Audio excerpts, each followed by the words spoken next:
Olá, eu sou Rodolfo, nutricionista. Eu faço parte da equipe de divisão técnica da alimentação escolar, o DASE, e hoje eu venho trazer nessa videoaula um tema de extrema importância na indústria alimentícia, nas cozinhas escolares, nas cozinhas das nossas próprias casas, até porque ninguém deseja ingerir um alimento e passar mal ou até mesmo vir a óbito devido a uma bactéria nociva, um vírus.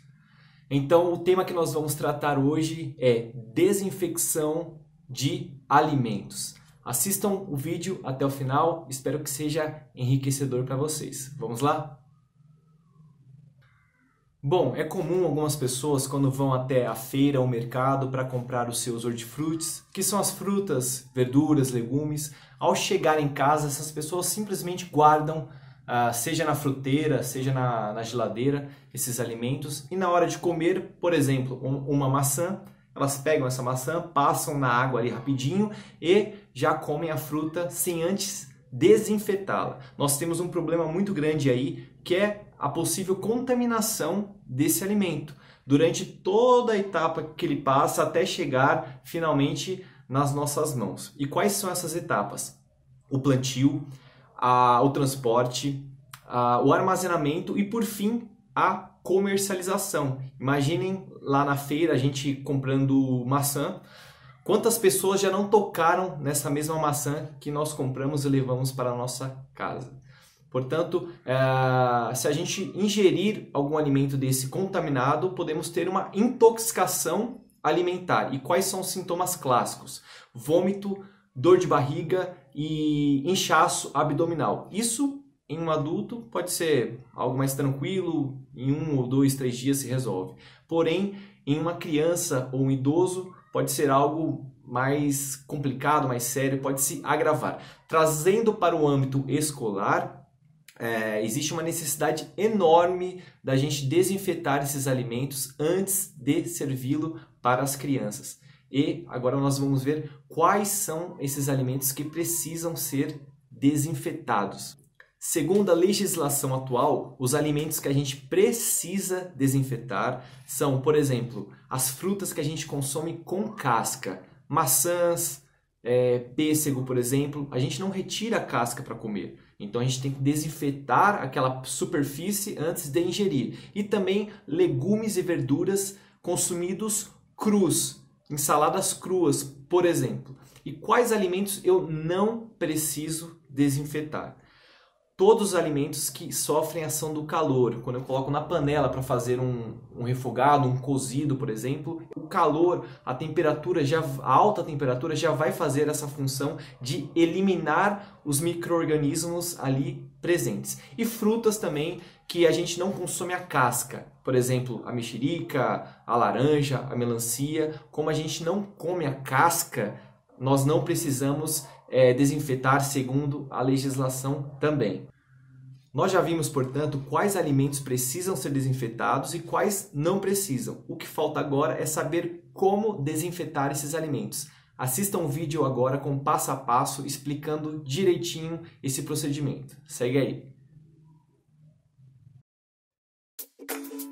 POP 4. Higienização de frutas, verduras e legumes.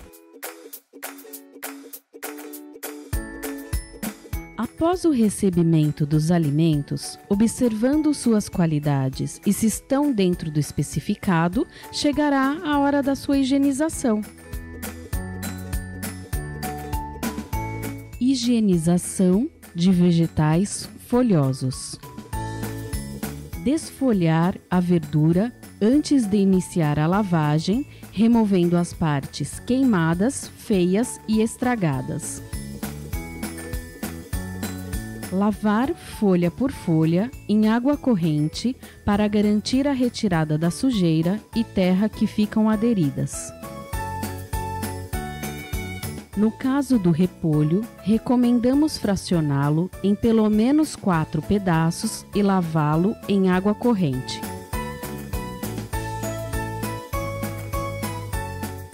A próxima etapa é a desinfecção dos vegetais, deixando-os de molho no hipoclorito por 20 minutos. Após esse período, escorrer o excesso de água e pronto, seu alimento já pode ser consumido. Não há necessidade de enxaguar segundo o fabricante do hipoclorito atualmente utilizado, porém, deve-se sempre observar as orientações do fabricante em caso de troca de produto. Frutas e legumes.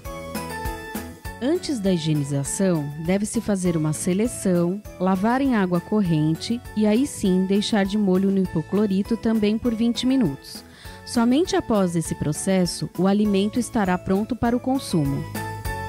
É muito importante lembrar que não há necessidade de higienizar com hipoclorito e sim apenas com água corrente as frutas, verduras e legumes que sofrerão a ação do calor. Por exemplo, o tomate, que será utilizado no molho, a abobrinha, que será cozida com a carne, e o espinafre, que será refogado com o ovo. As frutas que não são consumidas com a casca, como por exemplo a banana, a mexerica, também não necessitam de desinfecção com hipoclorito de sódio. Porém, é essencial que sejam lavadas com água corrente para a retirada da sujeira e terra.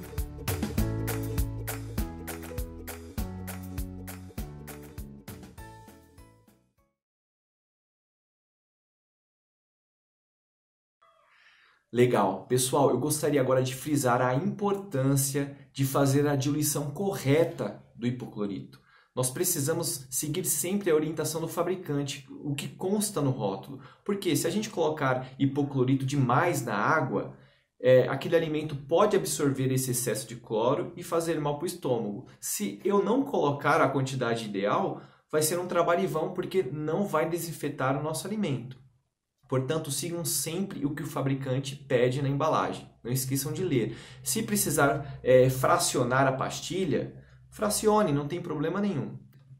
Já na falta do hipoclorito de sódio, nós podemos substituir por uma outra substância que é a água sanitária. Porém, não são todas as marcas, somente aquelas que indicam no rótulo que pode ser utilizada para alimentos. Tem sempre a receitinha da diluição para a desinfecção dos alimentos na embalagem.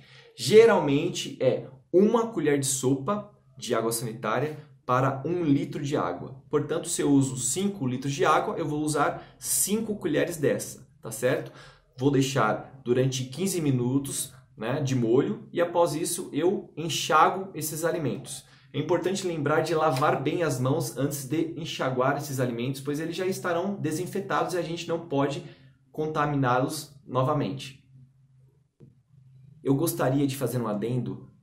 Em períodos de pandemias, como a do Covid-19, coronavírus, nós recomendamos que todos os vegetais sejam desinfetados antes do seu armazenamento. Inclusive aqueles alimentos, aquelas frutas, por exemplo, que nós não consumimos a casca, como eu citei antes, laranja, mexerica, porque ele pode estar infectado, né? Pode estar contaminado e pode contaminar também o ambiente da cozinha, tá ok?